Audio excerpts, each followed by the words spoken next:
So we start with hot laps. In hot laps, the fastest driver was Jeff Halligan.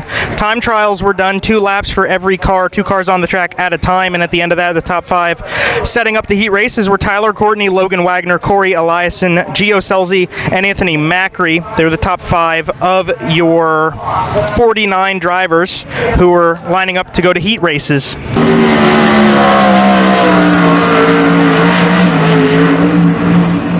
Okay, 5 heats of action for the All-Stars here at Port Royal. First heat went to Bill Baylog with Justin Whittle, Gio Selzy, and Ayrton Jeniton qualifying out of the top 4 transfer spots. AJ Flick, the first one out. Heat number 2 took a slow start. Tyler Walton had trouble at the very beginning, and then Dylan Cisney and Kyle Moody also had issues throughout the course of this one. Cisney with 5 to go, Moody with 1 to go, and at the end of that one, Corey Eliason took the victory in the number 11 car with Anthony Macri in second, Brent Marks in third, and Lance DeWeese also qualifying. Tyler Courtney, the first one out there. Devin Borden dropped back a bit from the start of heat number 3, and Lucas Wolf went on from the outside to win that one pretty easily. He could go anywhere on the track he wanted.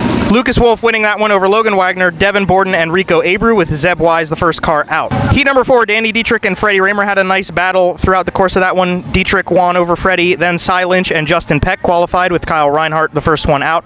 And in heat race number 5, more of the same, pretty easy racing. Jeff Halligan wins over Brian Brown, Mike Wagner, and Gerard McIntyre Jr., with Mike Walter, the second, being the first car out.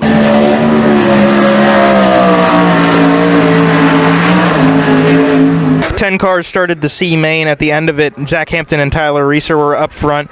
Up to this point in the night, I thought Carson Short was in that car, but Tyler Reeser, then Scotty Thiel, Derek Hauk, and Blaine Heimbach. That was the top 10 for that group.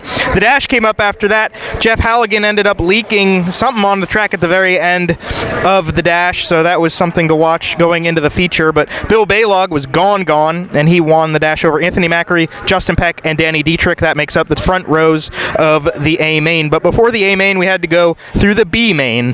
And so there was the B main. It got cold enough that I put on a sweatshirt. For the B main, lap number 2 was when things got interesting. Hunter Schoenberg, who was fast, got into a little bit of calamity in turn 2. He spun out trying to get through the field, and then a few laps later pulled off the racetrack.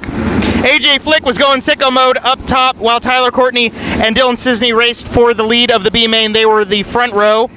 And then, with 2 laps to go, AJ Flick hits the wall hard and breaks the rear end out, at least broke the mounts, if not more, underneath his 2 car, and he was unable to get back out onto the track, which was a shame because he was in 3rd place at the time.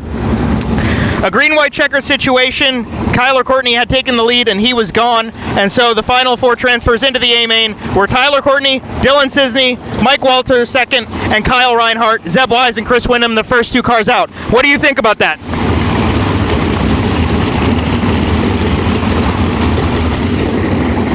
He seems a little preoccupied. We'll get him later.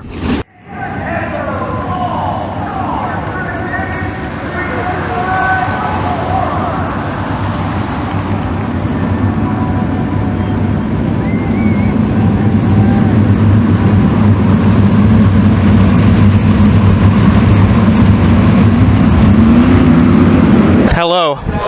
Is it working? All right. Alrighty, well, the feature just happened. To run through it for you, we're trying to get out of the racetrack before they tell us we can't, because we have to get home and get this video produced. Sorry, 305 guys. So, in the A main, the early lead went to Bill Baylog. There were vapor trails. That was cool as hell. Bill Baylog had the pole and led until lap 7 when Anthony Macri made the pass for the lead. That would then end up sticking the entire way. Anthony Macri's really good at racing this racetrack, and he showed it tonight. There was a great, valiant battle between Gerard McIntyre and Blaine Heimbach that I was really enjoying watching for the entirety of the race. Danny Dietrich was also fast, and he ended up getting up to second and closing a little bit, but lap traffic didn't end up helping him get any further. Brent Marks, Justin Peck, Lance DeWeese, Mike Wagner were also some fast cars to watch, but the race went flag to flag, no cautions, and Anthony Macri won over Danny Dietrich and Logan Wagner, getting into the podium positions. So a sweep for the PA Posse in the top 3 on night number 1 of the Tuscarora 50. Closing thoughts from me: the racetrack was phenomenal. We're going to walk across it right now. This is a huge race, and it's obviously an honor to be here and to be able to see the show. I wish we could stay for the pass race, but we got to go home and get this video edited, and I have work tomorrow anyway, so make the real money. But hopefully you guys enjoyed the video. Matt, closing thoughts from you?